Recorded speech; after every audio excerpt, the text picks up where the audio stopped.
Hello, fourth graders. Today I'll be discussing Unit 2, Lesson 3, Mental Math and Multiplication.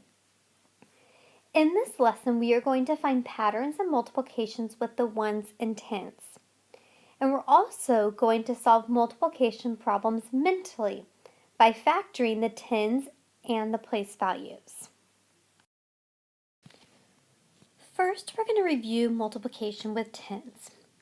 When multiplying greater numbers in your head is easier when you learn patterns of multiplication with tens. So let's look at this first table to help us find a pattern when we're multiplicating with tens. So let's start with column A. So here, boys and girls, I have column A. My first one, I have 2 times 3. Then I got 2 times 30. And then 20 times 30. The pattern here, boys and girls, that we notice is they originally had just the ones place, 2 times 3. Then now they had the 2 times a tens place, which is 30. And then the last pattern, they have a tens place, which is 20 and 30. So it's easier, boys and girls, when you notice a pattern. So let's look at the first row. So we have 2 times 3. So now, boys and girls, in column B, the difference between column B and A is, in column B, we're rewriting each factor as a one-digit number times a place value. Since 2 is in the ones place, I'm going to multiply 2 times 1. Since 3 is in the ones place, I'm going to multiply 3 times 1. And remember, boys and girls, Mrs. Murillo talked about grouping place values and the numbers. So if I wanted to group my place value, I would group my ones together, and then I would group my values together. So when I multiply that out, 2 times 3, that equals 6. And when I multiply 1 times 1, I get 1. Now, in column C, we multiply the factors together. So 6 is a factor and 1 is a factor. So 6 times 1 equals 6. Now, let's follow that pattern for our next problem, which is 2 times 30. So again, boys and girls, you want to multiply the number with its place value. So you want to multiply the factor with its place value. So 2 is in a ones place, so I would multiply 2 times 1. Now, boys and girls, 30 is a tens place. So I'm going to multiply that 3 times 10, because 3 times 10 equals 30, and it is their place value. So again, boys and girls, I'm going to actually group together my place values, which is the 1 and the 10. And I'm also going to group my factors, which is 2 and 3. Now, I'm going to multiply my factors together, which I get 2 times 3, which equals 6. And then I'm going to multiply 1 times 10, which equals 10. So in column C, I'm going to multiply the 2 factors together to solve my problem. Now, boys and girls, here is a helpful hint for you on how you can solve these bigger numbers when they end with 0. I can actually multiply the 6 and the 1 together, which 6 times 1 equals 6.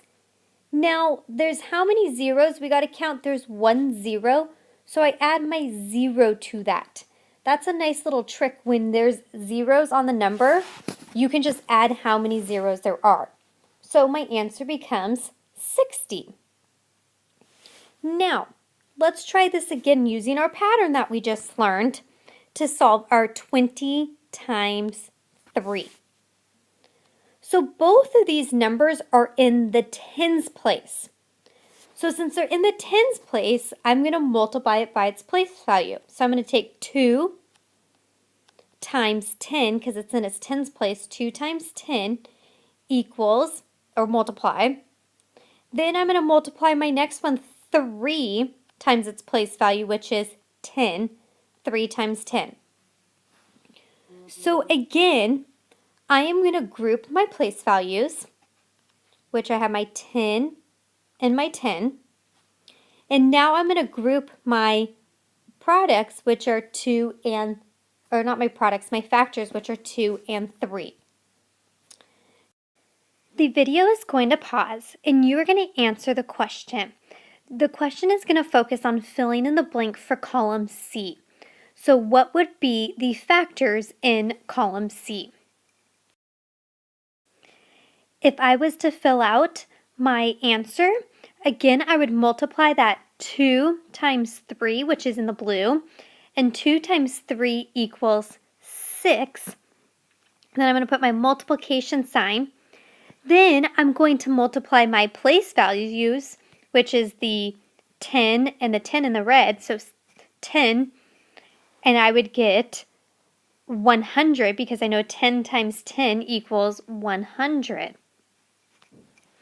So column C, you should have gotten 6 times 100. Now, boys and girls, the video is going to pause again, and I want you to solve the answer for column D using 6 times 100. What will be your product? So boys and girls, I could have used my helpful trick to help me with this, where again, I can multiply the 6 and the 1, which equals 6. Then that little helpful trick that I told you about is I can count my zeros, which I have 2 zeros. So I'm going to add my 2 zeros there. So 6 times 100 equals 600. So remember, boys and girls, multiplying greater numbers in your head is easier when you learn patterns of multiplication with tens. So let's look at these 3 problems. I have 9 times 2, 9 times 20, and 9 times 200. So let's first look at this. I'm going to use my patterns that I've learned, that 9 times 2 equals 18. Now I'm going to go to my next problem, which is 9 times 20. And since 9 times 20, I'm going to look at this. 9, I know that 9 times 2 equals 18. And then I have the 0 at the end of my 20, which I can count how many zeros I have, which equals 1 0. So I'm going to add 1 0 to the end of it. So 9 times 20 equals 180. So let's go to our next problem, 9 times 200, and using our patterns. I know that 9 times 2 equals 18. I'm going to count how many zeros there are. There's 1, 2. Since there's 2 zeros, I'm going to add 2 zeros to my number. 9 times 200 equals 1,800. So remember, boys and girls, you can use this method when you are multiplying the non-zero digits and then multiplying the tens. So count how many zeros there are at the end of the number, and then you can add those zeros onto your number or to your product. The video is going to pause and you're going to be answering some questions following this pattern. I hope this was helpful and I will see you tomorrow in class. Have a good day.